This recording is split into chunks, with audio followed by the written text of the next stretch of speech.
Before it became the most powerful nation on Earth, the United States was just a distant collection of colonies controlled by a European empire.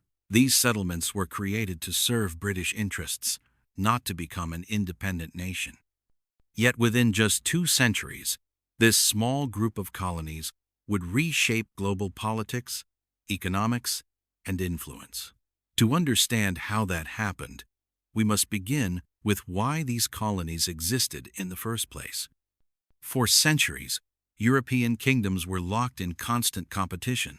They fought wars over land, religion, trade routes, and political dominance.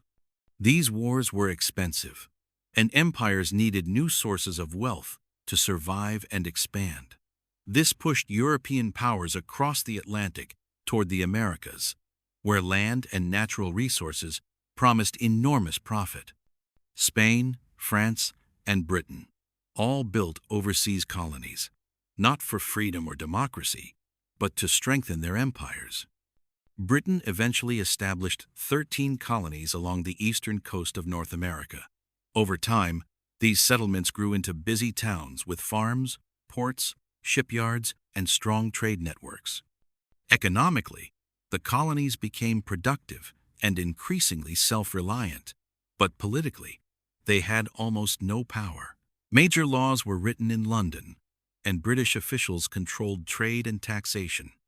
After fighting costly wars in Europe, Britain needed money, and the colonies became an easy source of revenue. New taxes were imposed on paper, tea, and everyday trade. But the colonists had no representatives in British Parliament, and no voice in the decisions that affected their lives. Many began to argue that taxation without political representation was unjust. Britain rejected these demands and sent more soldiers to enforce its authority. Protests slowly turned into organized resistance. The breaking point came when colonists dumped British tea into Boston Harbor as a public protest against taxation. Britain responded with harsh punishment, closing ports and increasing military control. At that moment, many colonists stopped hoping for reform and began preparing for independence. In 1775, fighting broke out between colonial militias and British troops. On paper, the war seemed impossible for the colonies to win. Britain had the strongest army and navy in the world, while the colonists had no professional military and very limited resources, but they had important advantages. They were fighting on their own land, they knew the terrain, and they used flexible tactics such as ambushes and surprise attacks, rather than traditional battlefield formations. More importantly, Britain's rivals saw an opportunity. France, eager to weaken its longtime enemy, supplied the colonies with money, weapons, and naval support. With foreign help and persistent resistance, the balance of power slowly shifted. After years of fighting, Britain accepted defeat, and in 1783, the United States became an independent nation. Independence created a new challenge. The young country now had to build a stable government without a king. The founders created a constitution based on a radical idea for that time. Power should be divided, so that no single leader could dominate the state. They established 3 branches of government, each designed to limit the others. This system allowed political disagreement without collapse and made peaceful transfers of power possible. Over time, this stability created confidence for businesses, investors, and institutions, helping the country grow.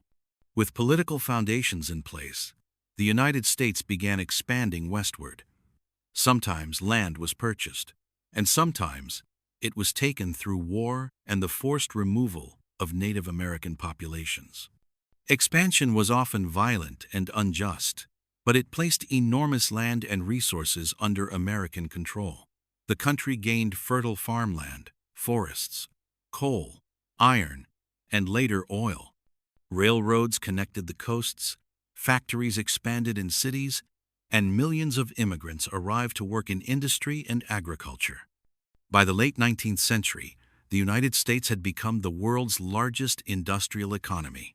It produced more steel, more coal, and more manufactured goods than any other nation. Economically, it had already surpassed the old European empires, even if political power was still divided across the world. Then Europe once again descended into global conflict. During World War I, European economies were badly damaged, while the United States entered late and avoided destruction at home. After the war, European nations owed large debts to American banks. This strengthened America's financial influence, but global power was still shared among several major nations. World War II changed everything. Much of Europe and Japan were left in ruins. Cities were destroyed, factories were bombed, and entire economies collapsed.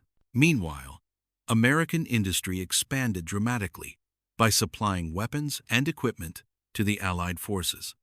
When the war ended in 1945, the United States emerged with the strongest economy, the most advanced military, and control over much of the world's financial system. But the United States did more than build military strength. It helped design the global economic system itself. In 1944, even before the war had ended, major nations met to create a new financial order known as the Bretton Woods system. Under this system, many national currencies were tied to the U.S. dollar, and the dollar itself was backed by gold. Because the United States held most of the world's gold reserves and had the strongest economy, the dollar became the most trusted currency for international trade.